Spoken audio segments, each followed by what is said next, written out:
Break के बाद आपका स्वागत है। राजधानी जयपुर में बाघ बचाओ भारत बचाओ थीम पर आज फोटो एग्जीबिशन का आयोजन किया गया, जिसमें wild life photographer Mona Patel के फोटो प्रदर्शित किए गए। एग्जीबिशन का उद्घाटन केंद्रीय वन एवं पर्यावरण मंत्री प्रकाश जावड़ेकर ने किया। इस मौके पर गुजरात से सांसद जयश्रीबेन पटेल, राज्यसभा सांसद रमिल लथवानी और टाइगर प्रोजेक्ट के निदेशक गोपाल राव भी मौजूद रहे। केंद्रीय मंत्री प्रकाश जावड़ेकर ने पहल की सराहना करते हुए नेचर और वाइल्ड लाइफ फोटोग्राफर्स के लिए वार्षिक पुरस्कार की घोषणा की। वहीं मोना पटेल ने कहा कि आज देश में लगातार बढ़ती आबादी के कारण जंगल और वन्यजीव भी घटते जा रहे हैं।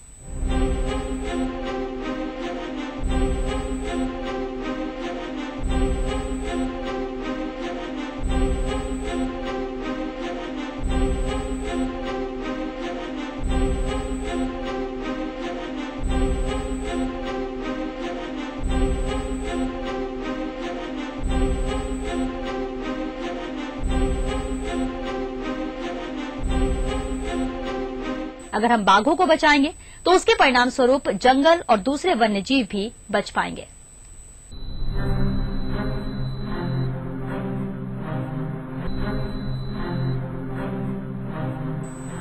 जयपुर में बाघ बचाओ भारत बचाओ थीम पर आज फोटो एग्जीबिशन का आयोजन किया गया। जानी मानी wild life photographer Mona Patel के लिए गए बाघ और एशियन लॉयन के फोटो एग्जीबिशन में प्रदर्शित किए गए।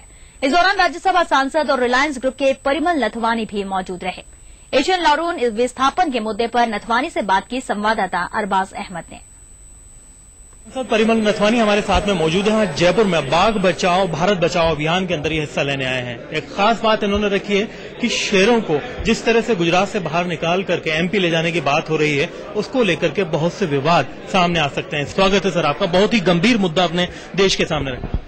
देखिए, जो टाइगर और लायन है वो दोनों अपने आप में एक मजबूत कैट फैमिली से हैं और दोनों की टेरिटरी, जैसे लायन अपनी टेरिटरी बनाता है उसमें दूसरा लायन भी नहीं आ सकता है, टाइगर अपनी टेरिटरी बनाता है उसमें दूसरे टाइगर्स नहीं आ सकते। तो ये दोनों एक अपने आप में मजबूत है। जो लायन की संख्या फिर गिर फॉरेस्ट में जो रह गई थी वो ओनली 50 थी। 1975 से उसकी बढ़ोतरी शुरू हुई जब उसको नेशनल प्रोजेक्ट के तौर पे डिक्लेयर किया गया। और दूसरी वजह यह है कि लायन जो है वो जो गिर के फॉरेस्ट में रहता है वहां पे मालधारी रहते हैं जो दूध के धंधा वगैरह करते हैं और 338 फैमिली रहती है।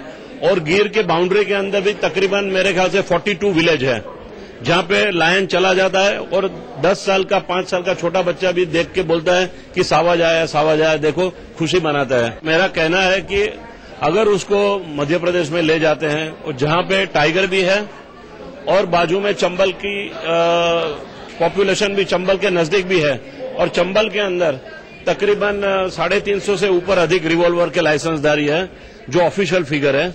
जो नहीं होंगे वो अलग है। और जो लायन है वो किल करके फार्म में चला जाता है, खेत में चला जाता है और 2-2 दिन तक वहां पे पड़ा रहता है।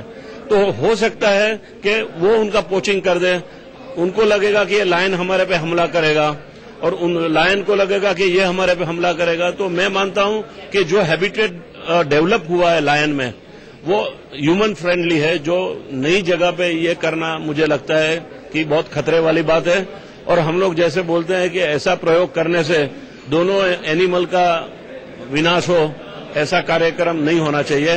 हालांकि सुप्रीम कोर्ट ने जब कहा है तो उसी फोरम में उसका कोई अच्छा सॉल्यूशन आए, ऐसी मेरी उम्मीद है। यहाँ बाघ को जहर देके मार दिया जाता है, ऐसी स्थिति में क्या लायन बच पाए? यहाँ के जिस तरह से बाघों का शिकार हुआ है, पोचिंग हुआ है, कोई भी आदमी जो गिर के अंदर और बाजू में रहता है वो लायन की पोचिंग को न तो टॉलरेट करता है न होने देता है। 50 थे जब 1975 में शुरुआत हुई, आज 500 के करीब पहुंचने वाले हैं। तो आगे बढ़ती हुई पॉपुलेशन को कहाँ रखा जाना चाहिए? लायन की संख्या 411 है और गिर के बाद जो गिर नेशनल फॉरेस्ट डिक्लेयर हुआ है, पर उसके बाद सत्ताधार है, तुलसी श्याम है, देन वांकानेर के पास एक है और जामनगर के अंदर बर्डा डूंगर है, वहां पे उसकी शिफ्टिंग ऑलरेडी शुरू हो गई है। ये थे परिमल नथवानी जिन्होंने हमें उन गंभीर मुद्दों के, उन बारीकियों के बारे में बताया कि किस तरह से शेर को विस्थापित करने में क्या क्या समस्याएं सामने आ सकती हैं। कैमरा पर्सन राजेंद्र चौधरी के साथ में अरबाज अहमद, ATV न्यूज के लिए जयपुर से।